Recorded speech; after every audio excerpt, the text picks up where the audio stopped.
Subscribe now and press the bell icon. Never miss an update. सास बहू का झगड़ा। अनामिका की सास पुष्पा अपनी बहू को कुछ खास पसंद नहीं करती थी और इसीलिए दोनों सास बहू में आए दिन झगड़ा होता रहता था। सास बहू के झगड़े के चक्कर में अनामिका के पति मोहित की जिंदगी मुश्किल में पड़ गई थी। बेचारा बार बार माँ और बीवी के झगड़े को सुलझाता ही रहता था, लेकिन दोनों समझने का नाम नहीं लेती थी। वैसे तो सब कुछ ठीक ठाक चल रहा था, लेकिन एक दिन अनामिका और पुष्पा के अंदर जोरदार झगड़ा हुआ और बात कुछ इस तरह थी। बहू, मैंने तुम्हें कल अपनी एक साड़ी धोने के लिए दी थी। हाँ मम्मी जी, वो साड़ी धोकर मैंने आपकी अलमारी में रख दी है। उसी की बात कर रही हूँ मैं। जरा देख तो, इस साड़ी को देखकर किसी भी तरह से लगता है ये धुली हुई है। अरे मम्मी जी, मैंने आपकी साड़ी वॉशिंग मशीन में अच्छे से धोकर सुखाकर आपकी अलमारी में तह बनाकर रखी थी। आपके तो नखरे खत्म ही नहीं होते। अरे कैसे बात कर रही है मुझसे? मेरे नखरे? अरे मोहित, जरा ये देख तो, ये साड़ी धुली हुई लग रही है क्या? अरे मम्मी, जब अनामिका कह रही है कि उसने साड़ी धोई थी तो मान लो ना। हर बात पर झगड़ा करना जरूरी है क्या? क्या है ना मोहित, तुम्हारी माँ को तो मेरे हर काम में नुस्ख निकालने की आदत पड़ गई है। जब तक दो चार खरी खोटी सुना नहीं लेती ना, इनका दिन नहीं निकलता। अरे चुप कर, बहू होकर मुझे जवाब देती हो। एक तो गंदे कपड़े उठाकर अलमारी में रख दिए, ऊपर से कैंची की तरह कचर कचर बोली जा रही हो। अरे मम्मी जी, आपको समझ में नहीं आता क्या? मैंने साड़ी धो कर रखी थी। तो फिर इतनी गंदी क्यों लग रही है? अब मुझे क्या पता मम्मी जी, आप इस पर इस तरह तेल और घी की चिकनाई के दाग लगाकर लाएंगी तो ये मेरी जिम्मेदारी थोड़ी ना है। अरे तो हाथ से धोना चाहिए था ना। मैं आपकी बहू हूँ, नौकरानी नहीं जो एक कपड़ा रगड़ रगड़ कर हाथ से धो दूंगी। आपको पहननी है तो पहनिए, नहीं तो रख दीजिए। तुझे तो मैं अच्छी तरह बताऊंगी, मुझे जवाब देती है। एक दिन सुबह के वक्त। अरे अनामिका, मेरी व्हाइट शर्ट कहाँ है? आज ऑफिस में बहुत बड़ा प्रेजेंटेशन है और मुझे वो व्हाइट शर्ट पहन कर जाना है। मुझे पता है, आपने मुझे 2 दिन पहले ही बता दिया था और आपकी शर्ट मैंने धोकर अच्छी तरह आयरन करके अलमारी में लगा दी है। जाइए वहां से ले लीजिए। अनामिका, ये तुमने क्या किया? ये देखो, शर्ट पर लिपस्टिक का दाग लगा हुआ है और ये तो एक जगह से जल भी गई है। नहीं नहीं मोहित, ऐसा नहीं हो सकता। मैंने तो तुम्हारी शर्ट ठीक से इस्त्री करके अलमारी में लगाई थी। तो फिर ये जल कैसे गई अपने आप? अलमारी में लटके लटके थोड़ी ना जल जाएगी। पर मोहित, मुझे अच्छी तरह याद है। देखो, अपनी गलती को छुपाने की कोशिश मत करो। और अगर शर्ट जल भी गई थी तो तुम्हें पहले बताना चाहिए था ना। मैं नई शर्ट लेकर आ जाता। अब ऐन वक्त पर शर्ट कहाँ से लेकर आऊं? मेरा इतना इम्पोर्टेंट प्रेजेंटेशन था, सब खराब हो जाएगा। अरे बेटा, क्यों परेशान होता है? ये देख, मैंने तेरे लिए पहले से ही एक नई व्हाइट शर्ट ला कर रखी है। लेकिन मम्मी, आप मेरे लिए व्हाइट शर्ट क्यों लेकर आई? अरे मुझे पता था तेरा प्रेजेंटेशन होने वाला है और अपनी इस बहू पर तो मुझे बिल्कुल भी भरोसा नहीं। क्या पता मेरी साड़ी की तरह तेरी शर्ट भी गंदी करके रख देती। और देख, वही हुआ ना। बेटा, सारी टेंशन छोड़ और ये नई शर्ट पहन कर जा। थैंक यू मम्मी, आज तो आपने बचा लिया मुझे। कुछ दिनों के बाद। अरे अनामिका, जानती हो, ऑफिस में मेरा जो दोस्त है ना अमर, आज उसका बर्थडे है और उसे तुम्हारे हाथ का चॉकलेट केक बहुत पसंद है। थोड़ा सा बनाकर टिफिन में रख दो ना प्लीज। हाँ हाँ, क्यों नहीं, मैं बहुत अच्छा केक बनाकर आपके दोस्त के लिए रख दूंगी। तुम्हारे हाथ का खाना खाकर तो वैसे ही मेरे ऑफिस के सारे लोग इतनी तारीफ करते हैं, क्या बताऊं। आप प्लीज एक अच्छा सा केक और बना दो, मेरी तो ऑफिस में शान बढ़ जाएगी। अनामिका केक बनाने के लिए रख देती है। पुष्पा चुपचाप जाकर उस पे ढेर सारा नमक डाल देती है। देख अमर, तेरी भाभी ने तेरे लिए चॉकलेट केक बनाकर भेजा है, तुझे बहुत पसंद है ना? यार, तू बहुत किस्मत वाला है।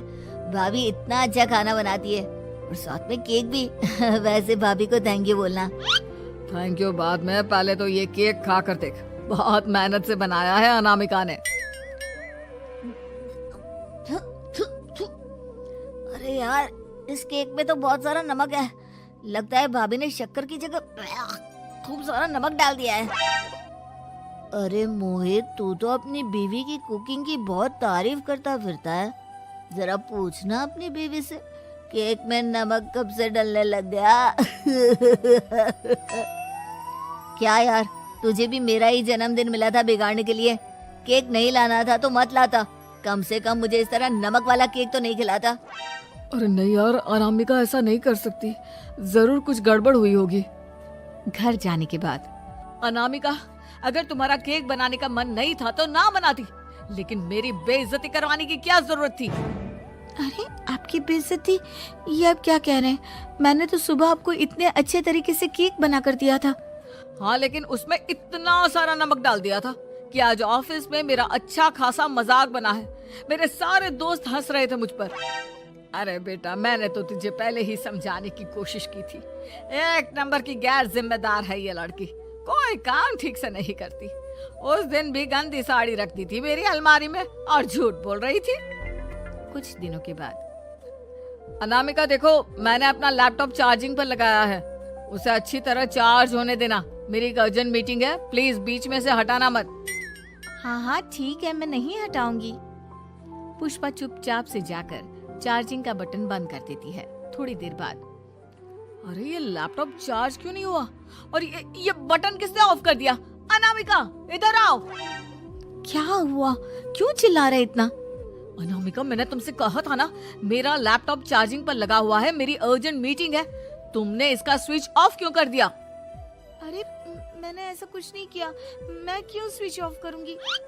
कुछ दिनों से देख रहा हूँ अनामिका, तुम मेरा हर काम बिगाड़ देती हो। देखो, ये अच्छी आदत थी, कम से कम तुम्हें इस बात का तो ध्यान रखना चाहिए था कि मेरी कितनी इम्पोर्टेंट मीटिंग थी। अब क्या करूंगा मैं? आई एम सॉरी मोहित, लेकिन सच में मैंने जानबूझकर कुछ नहीं किया। अगर जानबूझकर नहीं किया तो क्या सब कुछ अपने आप हो जाता है? कभी मेरी शर्ट जल जाती है, कभी केक में नमक डल जाता है। आप मेरी बात क्यों नहीं सुनते? मैंने जानबूझकर कुछ नहीं किया। फिर से वही बात। अरे कितनी बार तुम्हें समझा चुका हूँ, इस तरह मेरा काम बार बार मत बिगाड़ा करो। तुम जानती हो मुझे कितनी प्रॉब्लम होती है।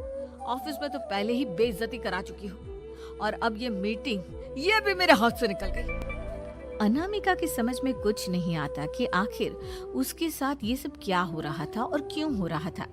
फिर कुछ दिनों के बाद मोहित अपने ऑफिस से कुछ फाइल लेकर घर आता है।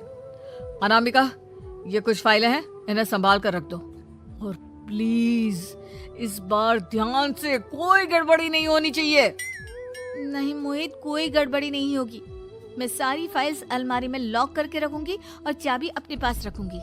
अनामिका, जरा अलमारी की चाबी तो देना। क्यों मम्मी जी, आपको क्या काम है?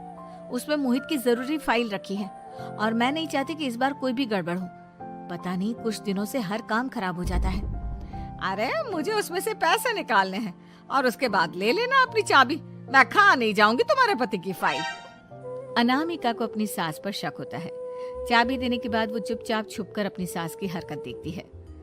ये फाइलें उठाकर डस्टबिन में डाल देती हूँ, फिर देखना कैसे मोहित इसकी खबर लेगा। इस बार तो छोड़ेगा नहीं इसे। वैसे भी पहले मैंने जो कुछ भी किया है उसकी वजह से अच्छी खासी डांट पड़ी है, मजा आ जाएगा। अच्छा, तो ये बात है। सारा काम मम्मी जी बिगाड़ देती है, वो भी इसलिए क्योंकि मेरा उनसे झगड़ा हो गया है। सास के जाने के बाद अनामिका मोहित को बुलाकर लाती है। क्या हुआ अनामिका, क्या दिखाना है? ये देखिए, आपकी फाइल डस्टबिन में पड़ी हुई है। इसीलिए तो कहा था संभाल कर रखना, और तुमने उठाकर ये फाइल डस्टबिन में डाल दी। मैंने नहीं, तुम्हारी मम्मी ने डाली है, मुझसे बदला लेने के लिए, ताकि तुम मुझे डांटो। और अगर मैंने डाली होती तो मैं तुम्हें दिखाने के लिए बुलाकर तो नहीं लाती ना। सही कह रही हो, मैं अभी मम्मी से जाकर बात करता हूँ। थोड़ी देर बाद, मम्मी सच सच बताइए, मेरी फाइल अलमारी में से निकाल कर डस्टबिन में आपने डाली थी ना? अरे अपनी माँ पर इल्जाम लगाता है, शर्म नहीं आती तुझे? मैं इल्जाम नहीं लगा रहा हूँ मम्मी, जो सच है वही पूछ रहा हूँ। अब जल्दी से बताइए आपने ऐसा क्यों किया? अरे तो क्या करती, तेरी बीवी मुझसे झगड़ा करती है, उल्टे सीधे जवाब देती है, मुझे उससे बदला लेना था। अरे मम्मी, लेकिन आप दोनों के झगड़े के चक्कर में मेरा कितना नुकसान हुआ है, ये कभी सोचा आपने? मम्मी जी, अगर आपका बदला पूरा हो गया हो तो आइंदा ऐसी कोई हरकत मत करना, क्योंकि अब आपकी सच्चाई हमारे सामने आ चुकी है। ये तो वक्त ही बताएगा मैं क्या करूंगी और क्या नहीं। मम्मी जी कहा ना आप ऐसा कुछ नहीं करेंगी। अरे मेरी जो मर्जी आएगी वो मैं करूंगी। मेरा सर घूम रहा है। सास बहू के झगड़े में मेरी जिंदगी का तो कचरा हो गया है, कचरा। तुम्हें तुम्हारी माँ की कसम है। वीडियो को लाइक करो और चैनल को सब्सक्राइब करो। धन्यवाद। Yeah.